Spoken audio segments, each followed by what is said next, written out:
الحمدللہ رب العالمین والصلاة والسلام علی سید المرسلین وعلی آلہ وصحبہ اجمعین۔ الحمدللہ آج 25واں روزہ ہے۔ 25ویں پارے کی سمری بیان کرنی ہے۔ 25ویں پارے میں آغاز میں سورہ فصلت اس کا کچھ حصہ رہتا ہے، وہ ہے، پھر سورہ شعراء ہے، پھر سورہ زخرف ہے، پھر سورہ الدخان ہے، اور پھر سورہ الجاثیہ ہے۔ اس میں مختلف صورتیں ہیں۔ آغاز میں 25ویں پارہ کا جو آغاز ہے، اس کی 3 آیات 49، 50، 51، اس میں اللہ تعالیٰ نے انسان کی جو خود غرضی ہے اس کا پھر ذکر کیا ہے کہ اپنی بھلائی کی دعا مانگتے یہ تھکتا کوئی نہیں، اور اگر اسے کوئی اس طرح کچھ پہنچ جاتی ہے، مصیبت یا کوئی شر پہنچتا ہے تو مایوس اور نا امید ہو جاتا ہے۔ اور اسی طرح آگے فرمایا جب انسان پر ہم کوئی انعام کرتے ہیں وہ منہ پھیر لیتا ہے، ہم سے دور ہو جاتا ہے، جب مصیبت آتی ہے لمبی چوڑی دعائیں مانگنا شروع ہو جاتا ہے۔ یعنی اللہ کی ذات سے خود غرضی والا، اپنے فائدے والا تعلق ہے، اور جب اسے کوئی نعمت دیتے ہیں، رحمت کرتے ہیں، تو یہ اسے سمجھتا ہے کہ یہ میرا کمال ہے، یہ میری وجہ سے ہوا ہے۔ اور اس کا ذکر آپ کو پتہ بار بار آیا پہلے بھی، اور یہ انفارچونیٹلی سوسائٹی میں ہے بھی بہت زیادہ۔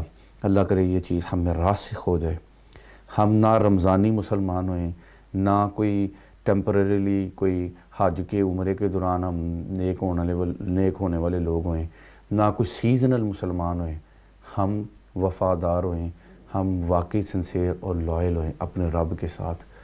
بہار ہو یا خزاں، لا الہ الا اللہ، جیسا بھی وقت ہو، ہمیں یہی ہے، اگرچہ ہیں بت جماعت کی آستینوں میں، مجھے ہے حکم اذاں لا الہ الا اللہ، تو مجھے یہی ہے کہ میں اپنے رب کے ساتھ مخلص ہو کے زندگی گزارتا رہوں۔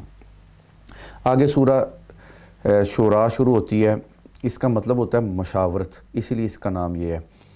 اس میں آگے جا کے اللہ نے فرمایا اگر اللہ سب لوگوں کو جبری اطاعت پر لانا چاہتا کہ فورسفلی کہ وہ سارے اللہ کی فرما برداری کرنے لگ جائیں تو سارے ایک دین پر اکٹھے ہو جاتے، مگر اللہ تعالیٰ نے ایک جزا اور سزا کا ایک معیار رکھا ہے، اور اللہ تعالیٰ نے انسان کو ایک ول اینڈ وش دی ہے، وہ چوز کر سکتا ہے، اور اسی کی بنیاد پہ وہ جو چوز کرتا ہے اسی کی بنیاد پہ اسے جزا بھی ہے، اور اسی کی بنیاد پہ اسے سزا بھی ہے۔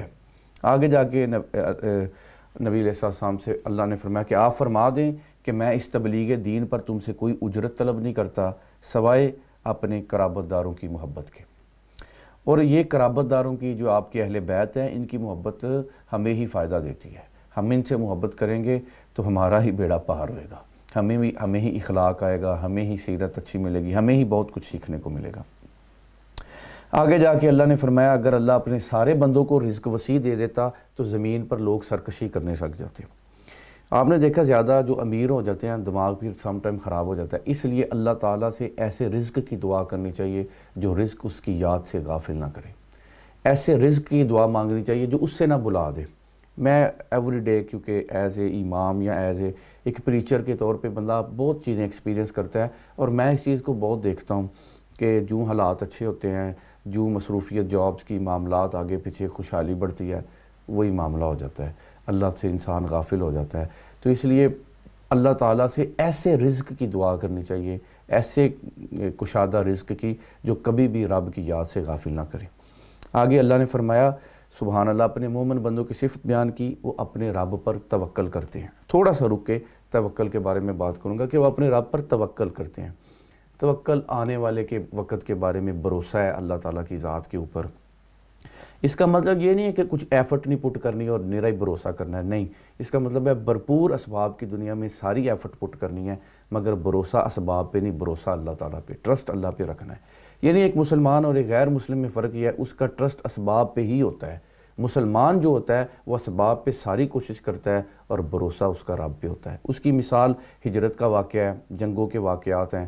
ہجرت کے واقعے میں اسباب میں جو زاد سفر تھا، جو سفر کے لیے ایک ہم سفر تھا، نبی پاک علیہ السلام نے وہ ساری چیزیں مکمل، سارے اسباب جو ہو سکتے تھے اس وقت مکمل کیے۔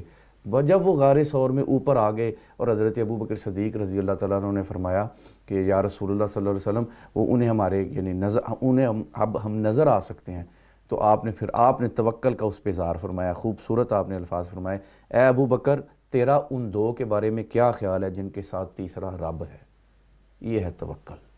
یہ ہے توکل کہ اسباب کی دنیا کی ساری ایفٹ پٹ کر کے پھر اپنے رب پہ بھروسہ کرنا کہ اللہ ہماری حفاظت فرمائے گا۔ اور پھر آپ جانتے ہیں کہ غار ثور پہ کیسے کبوتری نے انڈے دیے اور مکڑی نے جال بنا دیا، تو کس طرح اللہ نے اپنے محبوب کو اور اپنے محبوب کے پیارے دوست کو دشمنوں سے محفوظ رکھا۔ آگے اللہ نے صفات جو مومنین کی بیان کی، اس میں فرمایا یہ کبیرہ گناہوں بے حیائی کے کاموں سے بچتے ہیں، بڑے گناہ چھوڑ دیتے ہیں۔ بے حیائی مطلب یہ آپ کو میں نے بتایا پورنوگرافی، زنا، یہ بد نظری، یہ سب بے حیائی میں آتا ہے۔ برے قسم کے ڈریس پہننے، یہ ساری چیزیں بے حیائی ہیں۔ اور فرمایا یہ غصے کے وقت معاف کرتے ہیں، یعنی اللہ کے جو مومن بندے ہیں وہ غصے کے وقت معاف کرتے ہیں۔ ایک حدیث میں آتا ہے کہ پہلوان وہ نہیں ہوتا جو کسی کو مطلب میدان میں گرا دے، پہلوان وہ ہوتا ہے جو غصے کے وقت اپنے آپ پہ کنٹرول کر لے۔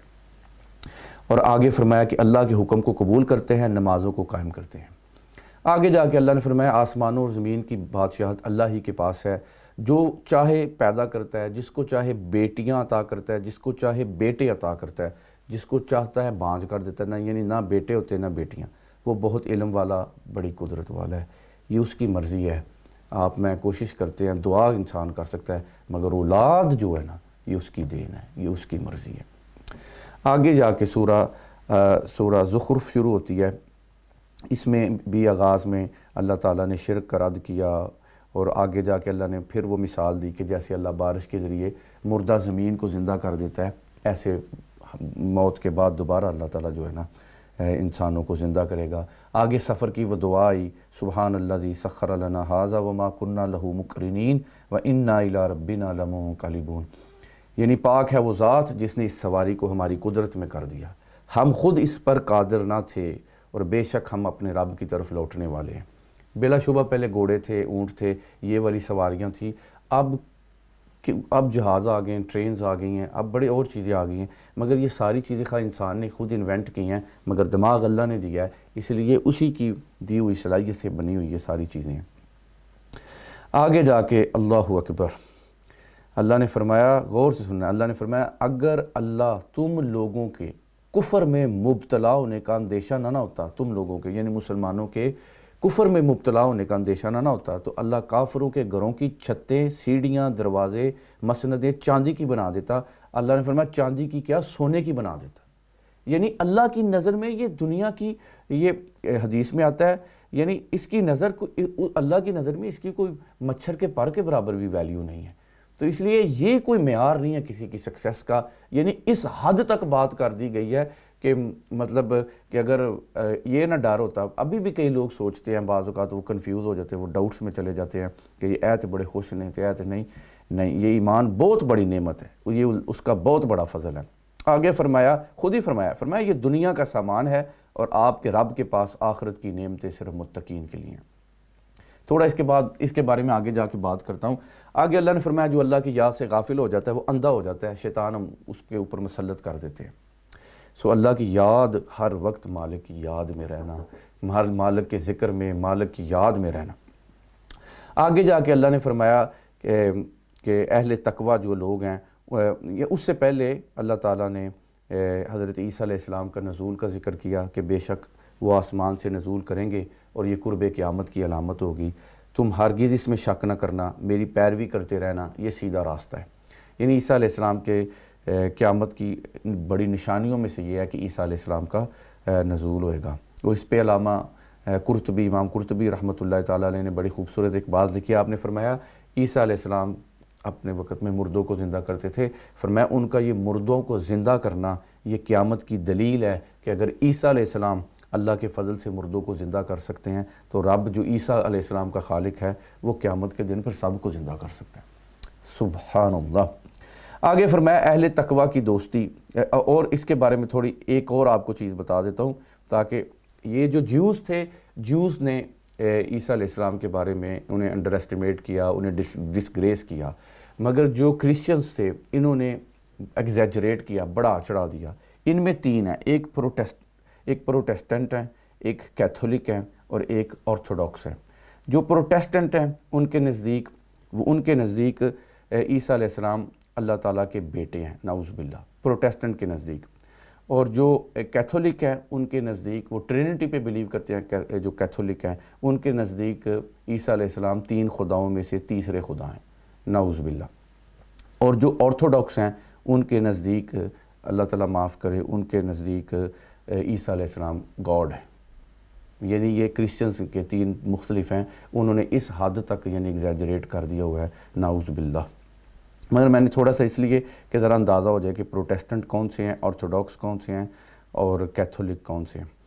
آگے جا کے اللہ تعالیٰ نے فرمایا کہ اہل تقوی کی دوستی کا رشتہ قیامت میں بھی جاری و ساری رہے گا، یعنی اس دن سارے ایک دوسرے کے دشمن ہو جائیں گے مگر الا المتقین، سوائے تقوی والوں کے، سوائے اللہ والوں کے۔ یہ جو دوستی اللہ کے لیے نا، سبحان اللہ، حدیث میں آتا ہے اللہ کی محبت ان پر واجب ہو جاتی ہے جو اللہ کے لیے ایک دوسرے سے ملتے ہیں، جو اللہ کے لیے ایک دوسرے سے دوستی کرتے ہیں، جو اللہ کے لیے ملاقاتیں کرتے ہیں۔ اور جو لوگ اکثر ہمارے محافل پروگرامز میں آتے ہیں وہ جانتے ہیں کہ اس موضوع کے اوپر ہم نے بارہا بہت ساری احادیث کے ساتھ الحمدللہ بات کی ہے کہ کتنی بڑی یہ نعمت ہے کہ اللہ کے لیے جب آپ کسی سے محبت کرتے ہیں۔ آگے جا کے سورہ دخان شروع ہوتی ہے، اس کی فضیلت کے بارے میں آتا ہے، نبی علیہ السلام نے فرمایا جس شخص نے یہ سورہ دخان صبح اٹھ کے تلاوت کی اس کے لیے 70,000 فرشتے استغفار کرتے ہیں، 70,000۔ اور فرمایا جس شخص نے جمعے کی رات اس کی تلاوت کی، فرمایا اس کی مغفرت کر دی گئی۔ اس صورت کے بارے میں آتا ہے۔ اس صورت میں آگے جا کے اللہ اکبر، پھر یہ فرعون کے غرق ہونے کا، سمندر میں غرق ہونے کا دوبارہ ذکر کیا گیا ہے، اور اس میں آتا ہے کہ یہ جب یعنی برباد ہوئے، اللہ فرماتا ہے ان کی بربادی پر نہ آسمان اور نہ زمین روئے اور نہ ہی انہیں مہلت دی گئی، یعنی ان کی بربادی پر نہ آسمان نے رونا ہے نہ زمین میں رونا ہے۔ اب اس پہ ایمان فروز باتیں سنیں کچھ، اللہ اکبر، اللہ اکبر، سنیں غور سے۔ نبی پاک صلی اللہ علیہ وسلم نے فرمایا ہر مومن کے لیے آسمان میں 2 دروازے ہوتے ہیں، ایک دروازے سے اس کا عمل اوپر چڑھتا ہے اور ایک دروازے سے اس کا رزق نیچے نازل ہوتا ہے۔ فرمایا جب مومن فوت ہو جاتا ہے، فرمایا یہ دونوں دروازے اس پر روتے ہیں۔ پھر نبی پاک صلی اللہ علیہ وسلم نے یہ سورہ دخان کی آیت نمبر 29 پڑھی، یہ جس کا ترجمہ میں نے آپ کے سامنے ابھی پڑھا ہے۔ سنی جب کوئی اچھا نیک انسان فوت ہو جاتا ہے، اس کے فوت ہونے پر علامہ قرطبی لکھتے ہیں، انہوں نے قول لے کے آئے، فرمایا مومن کے مرنے پر آسمان اور زمین 40 روز تک روتے ہیں، 40 روز تک آسمان اور زمین روتے ہیں جب مومن مرتا ہے۔ آگے انہوں نے لکھا ہے تمہیں اس قول پہ تعجب، حیرانگی، سرپرائز ہی ہونا چاہیے کہ آسمان اور زمین 40 دن روتے ہیں۔ فرمایا کیوں نہ روئیں، وہ زمین پر رکوع و سجود کر کے اس کو آباد رکھتا تھا۔ اور فرمایا آسمان اس کی موت پر کیوں نہ روئے، کیونکہ اس کی تسبیح، اس کی تکبیر، اس کے رونے، اس کی سسکیوں کی آوازیں آسمانوں پہ جاتی تھی۔ فرمایا زمین اور آسمان کیوں نہ اس کی موت پہ روئیں۔ آپ کو حیرانگی نہیں ہونی چاہیے، آپ جانتے ہیں وہ لکڑی کا رونا، ان سے بچھڑ کر لکڑی روئی۔ مسجد نبوی میں وہ ممبر شریف جب آیا تو وہ درخت کا ٹہنی، وہ درخت تھا جو رونا شروع ہو گیا، جس کے ساتھ آپ ٹیک لگا کے، یہ ان کے صدقے مومنین کو بھی یہ ہے کہ مومنین کے جانے سے زمین اور آسمان روتے ہیں۔ اللہ اکبر، اللہ اکبر۔ اس لیے اندازہ لگائیں، جب میں نے یہ پڑھی ہے، میری گھر میں میری آنکھوں سے آنسو آ گئے ہیں۔ آپ نے کل کے پارے کی سمری بھی سنی ہے، کتنا اللہ نوازتا ہے اپنے پیاروں کو۔ فرشتے جو اس کا عرش تھامے ہوئے ہیں وہ مغفرت کی دعائیں کرتے ہیں، ان کے باپ دادا، ان کی فیملیز کے لیے دعائیں کرتے ہیں، اور وہ فرشتے جو ان کی روح قبض ہوتی ہے کیسے ان کا استقبال کرتے ہیں، مالک کیسے ان کی جنت میں ضیافت کا اہتمام کرتا ہے۔ آسمان روتا ہے، زمین روتی ہے، اندازہ تو کرے وہ دروازے آسمان کے روتے ہیں۔ کیا مومن ہے، کیا بندہ ہے، کاش ہم جانے مالک کتنا نوازنے والا ہے۔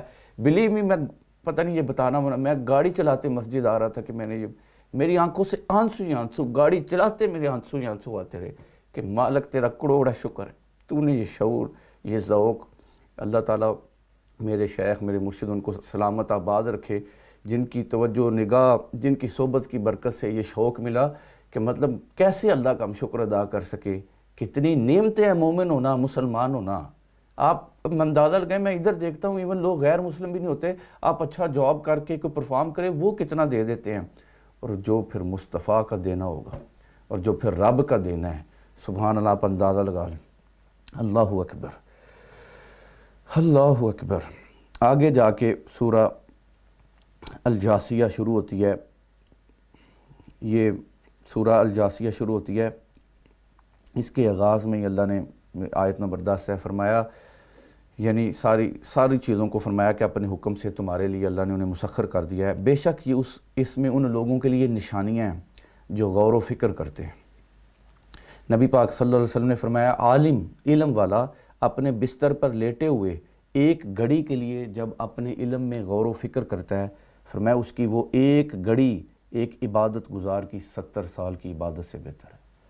اللہ ہمیں علم دے، اللہ ہمیں غور و فکر کر۔ میں بہت کم لوگوں سے ملا ہوں اپنی زندگی میں جو بہت ریفلیکٹ کرنے والے، عام پبلک کی بات کر رہا ہوں، علماء کی نہیں بات کر رہا، بہت کم لوگ ہیں جو بڑا ریفلیکٹ کرنے والے، بڑا غور و فکر کرنے والے، بڑا ڈیپلی چیزوں کے بارے میں سوچنے والے، بہت کم لوگ ہیں۔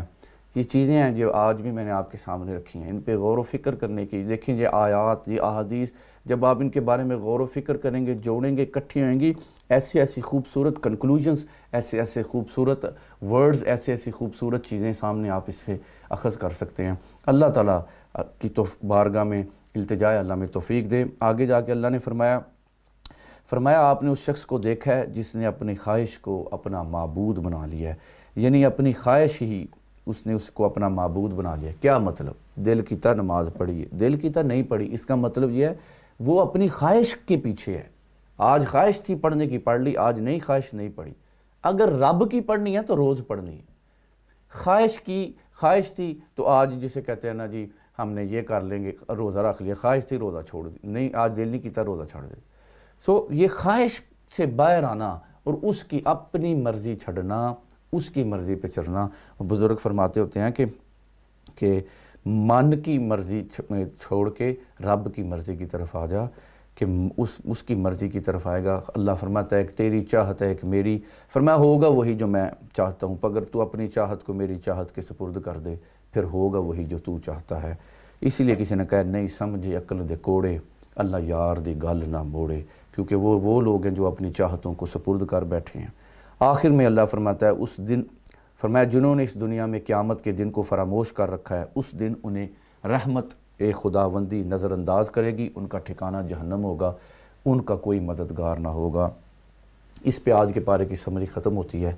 اللہ ہمیں قرآن سے، ہماری اولادوں کو، ہماری نسلوں کو، ہمارے عزیز اقربا دوستوں کو قرآن سے محبت، پیار، تعلق دے۔ اللہ جو دن رہ گئے ہیں اللہ ہماری بخشش فرمائے، اللہ ہمیں معاف فرمائے، اللہ ہمیں واقعی مخلص پیارا اپنا تابع دار فرما بردار بندہ اور نبی پاک صلی اللہ علیہ وسلم کا سچا عاشق اور غلام بنائے۔ جزاک اللہ خیر۔ السلام علیکم ورحمۃ اللہ۔